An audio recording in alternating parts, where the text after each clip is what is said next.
Bonsoir, Monsieur le ministre. Bonsoir. Je suis Vénan Saka, journaliste pour le quotidien L'Inter. Monsieur le ministre, la liste électorale définitive est disponible depuis moins de 24 heures. Plusieurs leaders de l'opposition, candidats à la présidentielle, en sont absents. Cela suscite deux questions. La première est de savoir que répondez-vous à ceux qui estiment que le jeu électoral est faussé avec l'absence des principaux leaders d'opposition au prochain scrutin. Et la deuxième question, nous apprenons que le président du PDCI-RDA, Tidiane Thiam, a saisi le Comité des droits de l'homme des Nations Unies en guise de recours. La Côte d'Ivoire va-t-elle s'aligner sur une éventuelle décision de cet organe? Je vous remercie, Monsieur le ministre. Merci.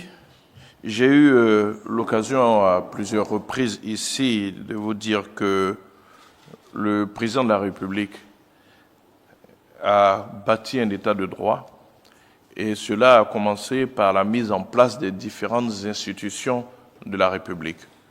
Aujourd'hui, toutes les institutions sont installées, elles fonctionnent bien.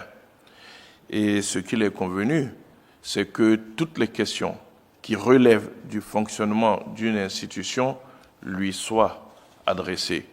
La question que vous venez de poser en ce qui concerne donc la publication de la liste électorale relève de la CEI. C'est la CEI qui pourra vous répondre et il me semble que le président de la CEI a fait récemment une conférence de presse où il a répondu à toutes ces questions. Pour la seconde question,